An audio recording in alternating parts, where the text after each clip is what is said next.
Halo semuanya, perkenalkan kami kelompok 4 dari kelas 10 5. Hari ini kami akan presentasikan resensi buku 5 Sekawan Kesarang Penyelundup karya Enid Blyton. Saya Reza Jasinda, nomor absen 31. Saya Rebecca, nomor absen 32. Saya Roli Elizabeth, nomor absen 35. Saya Brian Nicholas Wijaya, nomor absen 7. Saya Louis Johnson Christie, nomor absen 23. Dan saya Maret Michelle, absen 24. Sebelum kita menuju resensinya, ada baiknya untuk kita mengetahui identitas buku ini terlebih dahulu. Judul buku yang kita gunakan adalah 5 Sekawan Kesarang Penyelundup karya Enid Blyton. Buku ini diterjemahkan ke dalam bahasa Indonesia oleh Agus Setiadi. Buku ini diterbitkan oleh PT Gramedia Pustaka Utama pada Mei 1997 di Jakarta. Buku ini merupakan edisi keempat dari 21 series 5 Sekawan.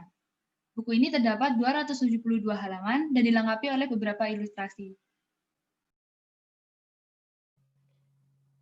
Biografi pengarang. Enid Mary Blyton lahir pada 11 Agustus 1897 dan meninggal pada 28 November 1968 pada usianya yang ke-71 tahun.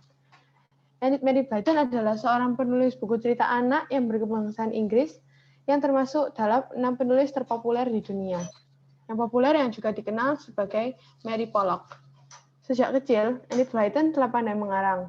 Karya-karyanya sudah diterjemahkan ke berbagai bahasa di dunia, termasuk dalam bahasa Indonesia. Selain mengarang novel, ia juga menerbitkan majalah Sunny Stories, dan pada akhirnya ia mulai menerbitkan majalah yang bernama Enid Blyton's Magazine. Lewat majalah inilah Enid Blyton memulai pendirian klub 5 Sekawan. Nah, buku ini memiliki tema pertualangan, persaudaraan, pertemanan, dan juga misteri. Sebelum kita masuk pada sinopsis, lebih baik kita mengenal tokoh-tokohnya terlebih dahulu. Yang pertama adalah Julian yang memiliki watak yang dewasa dan juga pemimpin. Yang kedua adalah Dick yang memiliki watak pemberani dan pencetus ide. Yang ketiga adalah Anne yang penurut, keibuan, dan juga ramah. Yang keempat adalah George yang keras kepala dan pemberani. Yang kelima adalah Timmy yang setia. Yang keenam adalah si Hangus yang usil tapi setia kawan. Yang ketujuh adalah Maribel yang ramah. Yang kedelapan ada Paman Quentin dan Pak Lenoir yang sangat pemarah. Yang kesembilan ada Block dan Pak Barding yang licik serta jahat.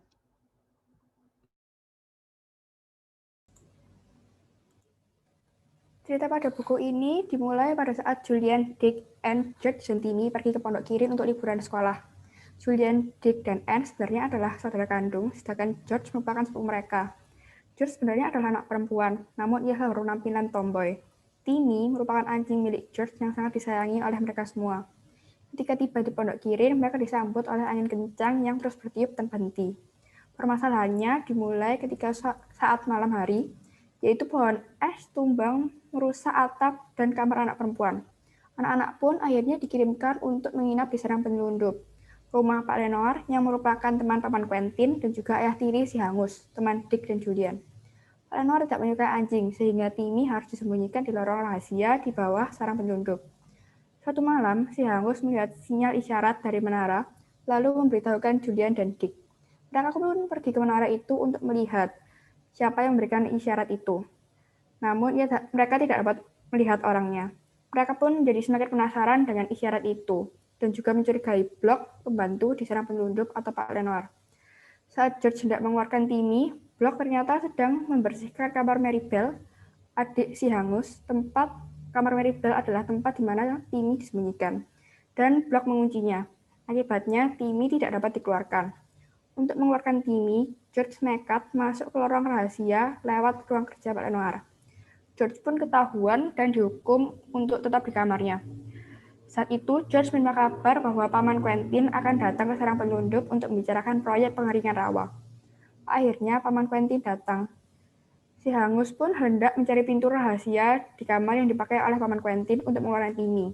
Permasalahan atau klimaksnya dimulai pada saat ia melihat Pak Barling, penyelundup terkenal, menculik Paman Quentin. Ia pun akhirnya juga ikut diculik.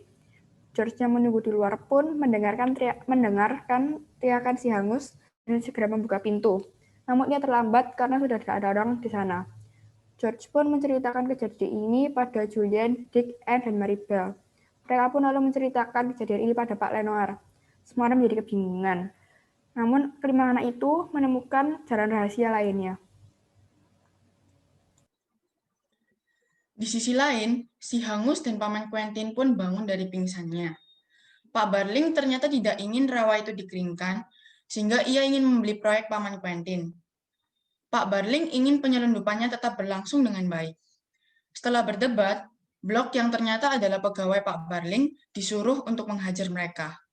Saat perkelahian, Timmy pun datang dari lorong-lorong dan menggigit Blok serta Pak Barling. Timmy membawa Paman Quentin dan si Hangus kembali. Namun, ia tiba-tiba lari meninggalkan mereka. Timmy merasa ada bahaya pada George. Pada saat itu, George, Julian, Dick, Anne, dan Mary Bell sedang di rumah Pak Barling. Mereka menemukan kertas yang tadinya disobek-sobek oleh Paman Quentin. Saat hendak disandera, Timmy datang lagi dan menyelamatkan mereka. Timmy juga mengantarkan mereka lewat lorong-lorong. Saat di lorong, mereka bertemu dengan si Hangus dan juga Paman Quentin. Penyelesaian masalah dimulai saat mereka bersama-sama kembali ke sarang penyelundup. Sesampainya mereka di sana, ternyata sudah banyak polisi. Polisi pun segera datang menangkap Pak Barling dan Blok. Keluarga Pak Lenoir akhirnya pindah rumah karena insiden ini. Si Hangus dan Mary Bell sangat senang dengan keputusan ini. Dengan demikian, petualangan mereka pun sudah berakhir. Selanjutnya, dari novel ini kami menemukan sebuah quotes, yaitu, semua gua bawah tanah memiliki aliran yang mengalir. Jika kau terjebak dengan seorang penyelundup, kau harus mengikuti arus itu dan kau pun akan dibebaskan. Kami juga menemukan beberapa kelemahan dan kelebihan dari buku ini. Kelemahannya yang pertama adalah amanat dari buku ini sangat kurang, karena hanya melibatkan cerita petualangan dan persahabatan tanpa kaitan lain yang lebih menonjol. Kemudian adanya ilustrasi dalam buku ini yang sangat sedikit, sehingga kurang menarik bagi anak-anak zaman sekarang yang biasanya mencari gambar-gambar dalam buku. Padahal buku ini diperuntukkan untuk anak-anak. Yang terakhir, kertas yang digunakan pada buku ini adalah kertas buram, sehingga tipis dan lusuh. Kemudian, kelebihannya, dari isi ceritanya sungguh menarik. Begitu penuh oleh khayalan penulis masa ini yang berupa fakta dari zaman dahulu. Contohnya adalah adanya lorong-lorong tersembunyi yang ada banyak di masa lalu, namun sudah tak ada lagi pada masa sekarang. Kemudian ada banyak kejadian yang sangat tidak terduga dan menegangkan, seperti perkelahian-perkelahian dan adanya baku tembak menggunakan pistol. Kemudian adanya cara penulis menjelaskan latar yang sangat jelas, sehingga pembaca merasa dapat menyaksikan kejadian-kejadian yang terjadi secara langsung. Keempat, hal yang menarik dari cerita Lima Sekawan adalah selalu adanya kaitan dari kejadian awal dan kejadian akhir. Judul buku dari Lima Sekawan ke Sarang, contohnya seperti Lima Sekawan ke Sarang Penyelundup, sangat membuat para pembaca penasaran dan membayangkan seperti apa sarang penyelundup itu. Sekian presentasi dari kami mengenai resensi buku Lima Sekawan seri ke Sarang Penyelundup. Terima kasih atas perhatiannya, dan sampai jumpa di presentasi berikutnya.